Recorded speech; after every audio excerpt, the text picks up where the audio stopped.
Inter ہوا.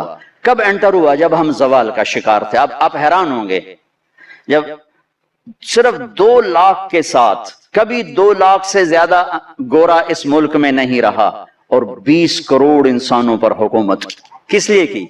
کہ وہ آپس میں لڑ لڑ کے مر رہے تھے، آپس میں لڑ لڑ کے فنا ہو رہے تھے، اور اجتماعی سوچ ختم ہو گئی تھی، اجتماعیت ختم ہو گئی تھی. تو 1757 میں سراج الدولہ کو شکست ہوئی، اور وہ اس کا حقدار تھا کہ اسے شکست ہوتی.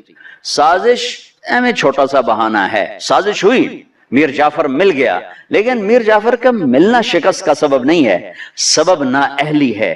سراج الدولہ دن کے 12 بجے اٹھتا تھا، پورے بنگال کا بادشاہ، اور اس کے مقابلے میں کلائیو، لارڈ کلائیو، اس کی کلرک کی حیثیت تھی. وہ کم وقت دن چڑھنے سے پہلے گھوڑے پہ سوار ہوتا تھا، اور دن چھپنے کے بعد گھوڑے سے اترتا تھا. وہ سارا دن گھوڑے کی پشت پر، اور وہ سارا دن رات کنیزوں کے درمیان، لونڈیوں کے اندر سراج الدولہ، اور دن میں سوئے ہوئے. نواب صاحب 12 بجے اٹھیں گے تو شکست تو پھر مقدر ہے. میدان ان کے ہاتھ میں ہوتا ہے جو میدان میں کھڑے ہوتے ہیں. راگ و رنگ، ناچ گانا، موسیقی، یہ زوال کی نشانیاں ہیں.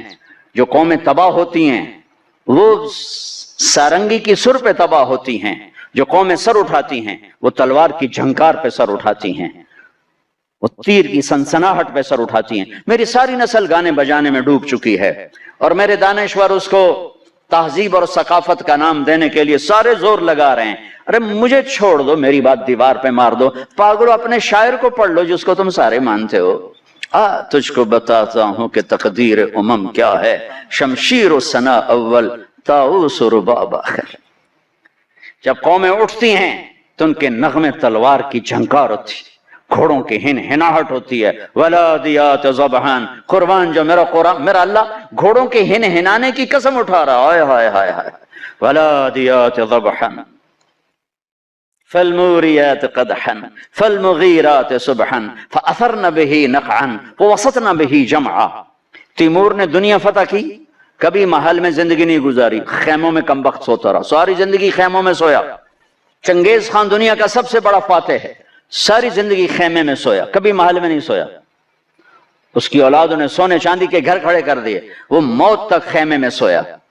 کہ آؤ میں تمہیں بتاؤں، آؤ میں تمہیں بتاؤں کہ قوموں کی تقدیر کیا ہے. بلندی کب آتی ہے؟ زوال کب آتا ہے؟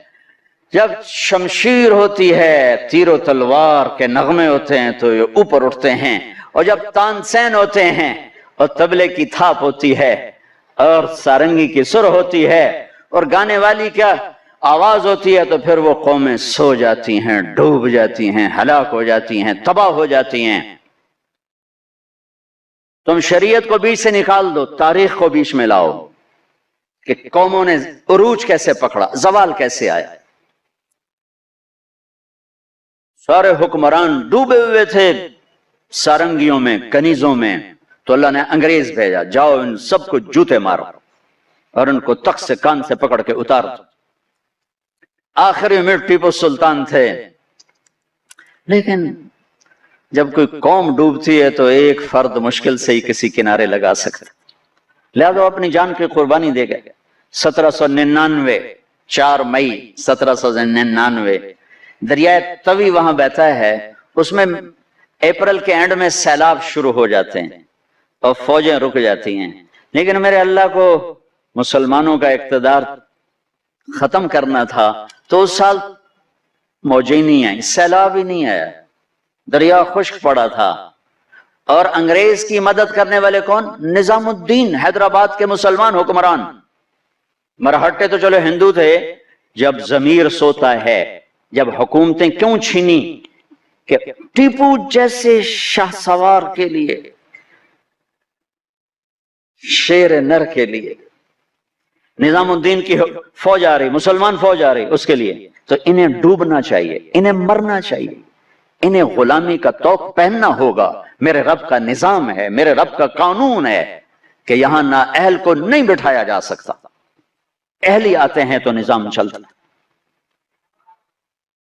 وہاں میر صادق جڑ گیا، ادھر میر جعفر جڑ گیا.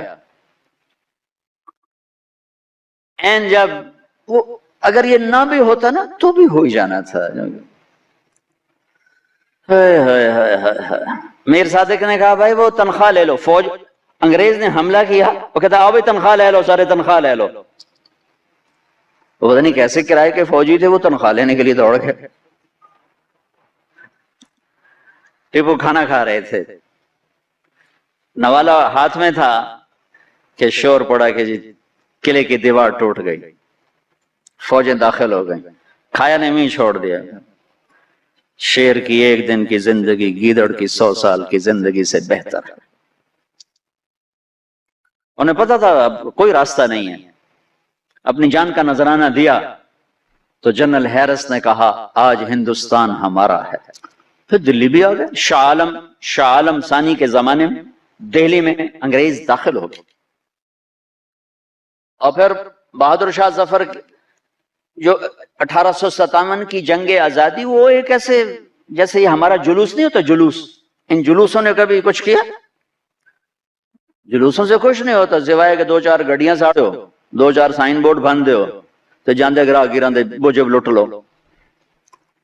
تو وہ ایک جلوس تھا, نہ کوئی نظم تھا, نہ کوئی ترتیب تھی. اور ظلم کا جواب ظلم نہیں ہوتا ہے. جب انہوں نے دلی پہ قبضہ کیا تو انگریز عورتیں تھیں وہاں, 70 انگریز عورتیں تھیں اور 30-40 بچے تھے, انہوں نے سب کو ذبح کر دیا. کوئی نہیں. اچھا اوے میرا نام ہے قرآن کہ جی ایک واری دساں 10 واری دساں. وہ ایک واری دس دے مینوں سہ. اچھا وہ ایک آنکھ نہیں تھی, کانا تھا, کانا.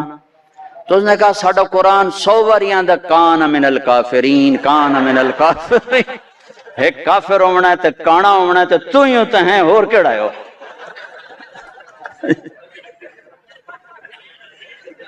1818 میں اس نے میرا ضلع ملتان فتح کیا, رنجیت سنگھ نے. مظفر خان کے حکومت تھی, وہ 5 بیٹوں سمیت شہید ہوئے.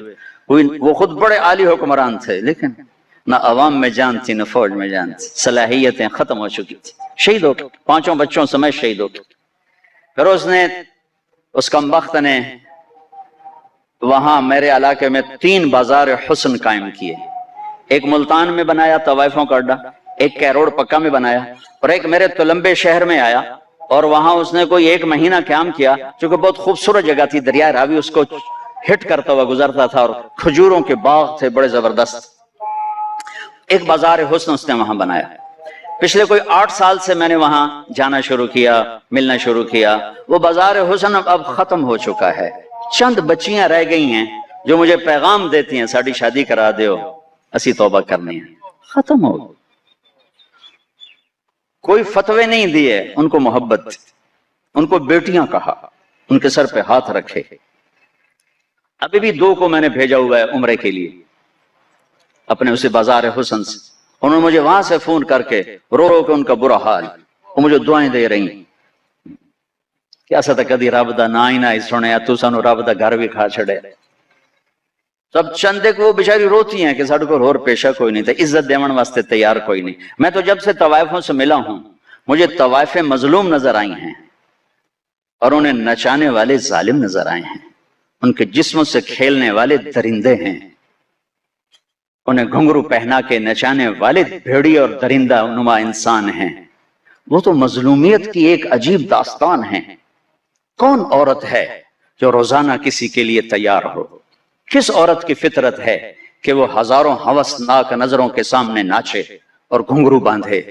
وہ سٹیج پر ان کا گھنگرو چھنکتا ہے اور تنہائی میں ان کی آنکھیں چھلکتی. کہ میرے دیس کے مالداروں کا ظلم ہے کہ وہ انہیں نچانے کے لیے تو تیار ہیں, انہیں چادر پہنانے کے لیے تیار نہیں ہیں. میں زمینداروں کا بیٹا ہوں, میں نے سب اپنی آنکھوں سے دیکھا.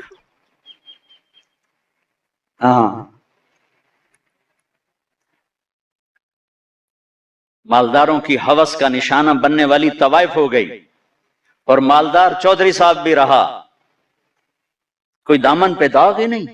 میاں صاحب کا میاں صاحب رہا, شیخ صاحب کا شیخ صاحب رہا, افسر کا افسر رہا, اور اس کے ماتھے پہ طوائف کا داغ لگا. جو